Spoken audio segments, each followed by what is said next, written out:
Hello.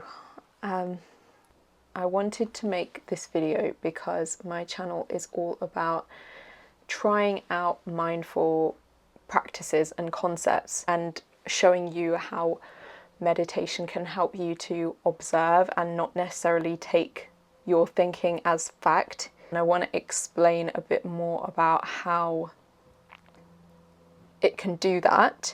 So yes, that's why I'm here. For those of you who don't know, I'm Laura and my mind is all over the place.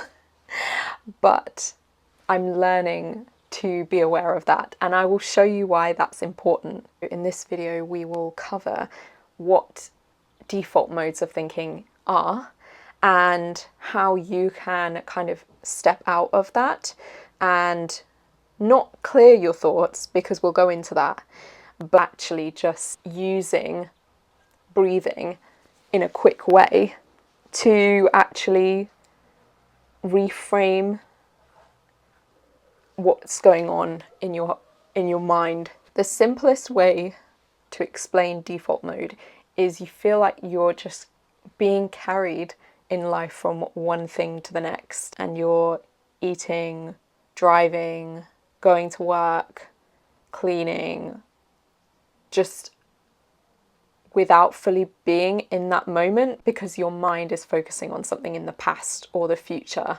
So you're kind of mentally time traveling almost. So whatever you do, you feel disconnected. People do talk about mental default mode and how it's kind of like a wakeful rest, but the problem is you're not fully aware of how your emotions and your thoughts are shaping how you perceive everything that's happening to you and everything that you're doing. Often your mind is chewing something and always feels a need to mull over something. You're often so deep in that you're not able to bring your awareness to the only time that you can actually change anything, which is in the present moment. When we're enjoying something for a moment, we're thinking, oh no, what's next? What do I need to do? Oh, I need to do this. Often our attempt at a solution is to stop thinking about it. Oh, I need to stop thinking about it. I think it was in this podcast from Diary of a CEO. If I'm butchering the name, I'm sorry. It's Geelong, and the last name is beginning with T. He's actually asking at one point, like, what if you could actually shut down your thoughts? Like, what if you could actually stop your thoughts? And what that would actually do? Because even if you paused your thinking or kind of blacked out, you'd wake up and you would have the exact same thinking as before. Nothing would actually change because your perspective is still the same. You're just stopping your thoughts, and you would just resume whatever reality you're in still. And even when you go to sleep and you feel better sometimes, that's because there's actually a mental processing going on. So even then, that's not like you're shutting down your thoughts. When people say they sleep on it, that's because their brain is mentally processing. So even then, there is a change in how you're thinking and a different perspective. And what I'm talking about here, what you can do to overcome and take back control when you're in default mode, is a similar way of changing your perspective a little bit, where you have an awareness of your thoughts and emotions in the moment. And when you can do that, you can almost separate between whatever you're feeling and this kind of observation version of yourself that's looking at your body sensations, your feelings in the moment, and you can then choose your next steps. It may seem hard to do, but there is a way, and it involves breathing, but there are simple techniques that you can use. I find it easy to explain with anger, because when you're feeling anger, that's actually just a loss of control of emotions because of usually fear of something changing or losing something. When you say you're angry, that's characterizing yourself as angry, but anger is an emotion that will pass. So it's actually another default phrase that we might say, oh, now I'm angry, because you are angry in that moment, or you have anger in that moment, but then you're kind of almost, you're probably likely to feel really horrible after you've had this kind of release of emotions, because you've characterized yourself in that way, even in a really subtle way.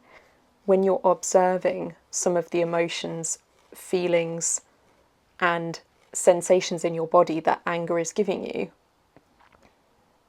you can then have that ability to observe and separate, and that gives you the comfort that you are more than just whatever this emotion is that will pass. You can then have control to choose what you do next and move towards something that is a resolution. So our default mode when we're angry is usually to feel really hot and tense, or you feel this sudden zap of, I used to get it where it's like a zap of emotion sometimes I feel in my chest. It's like a lightning bolt kind of thing, feeling of, oh, like I'm really angry.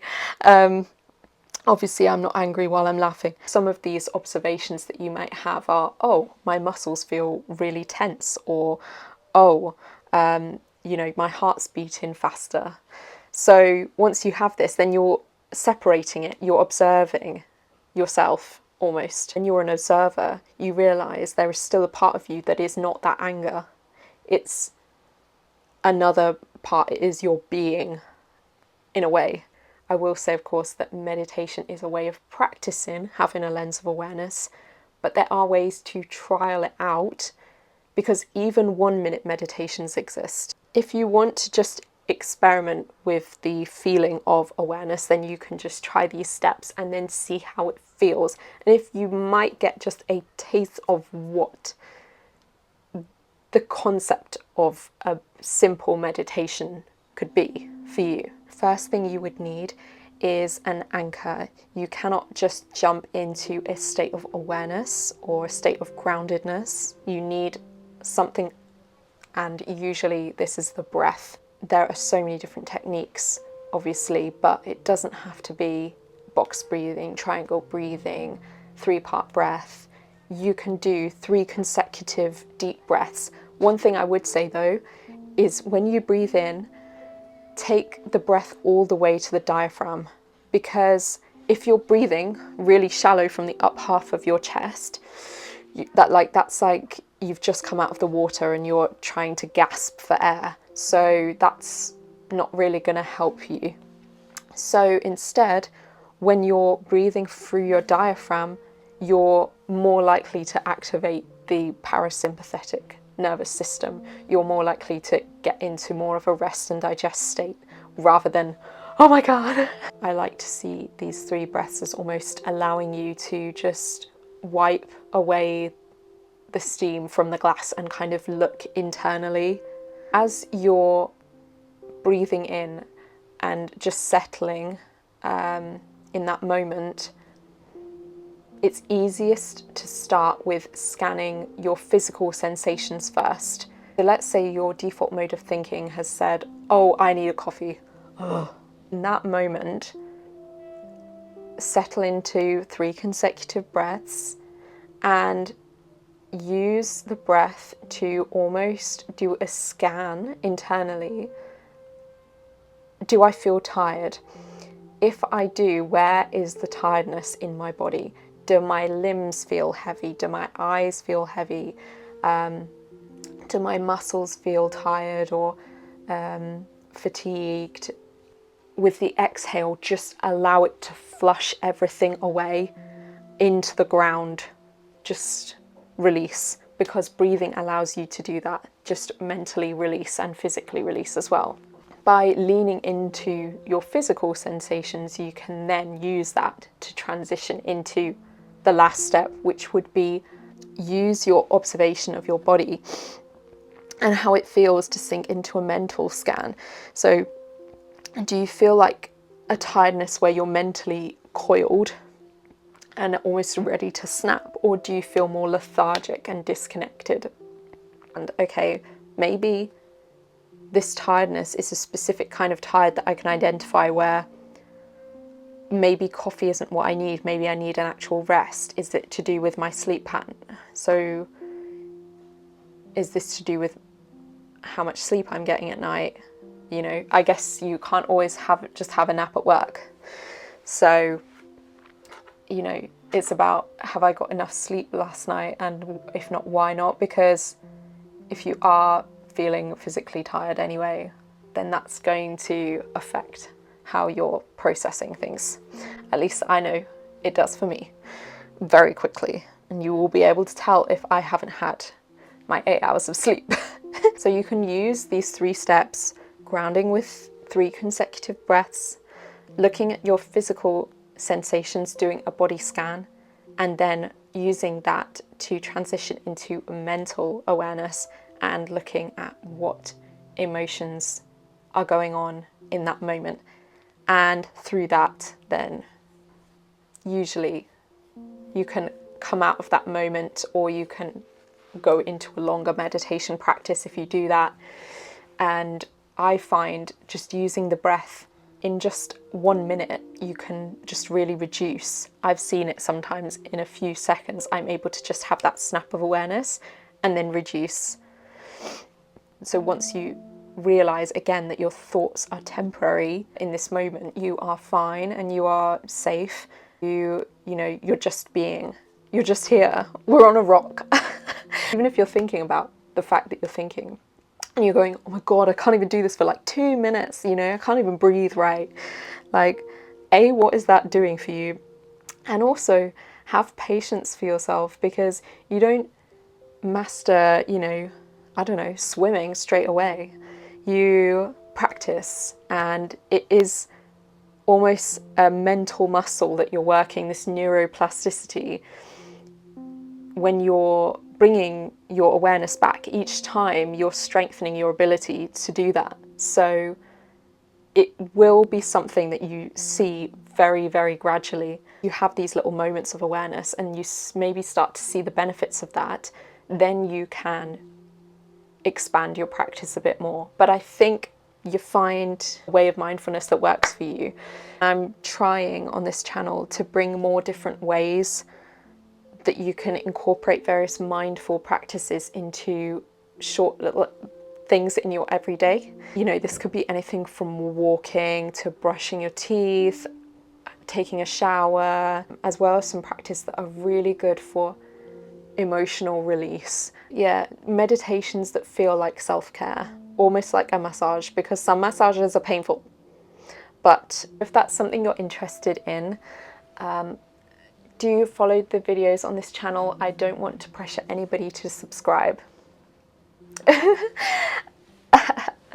Yeah, I do hope that this has been helpful for you in some way. And if you have any reflections on trying this out, or any of these steps, or any thoughts, I would be really interested to see that in the comments and interact with some of you. So I think in some future videos as well, I would like to explore and go into a few more things that our mind does that are just not very helpful, and a bit more about that. So, and even my journey with meditation, if that would be interesting. So I will see you next time, and have a lovely rest of your day.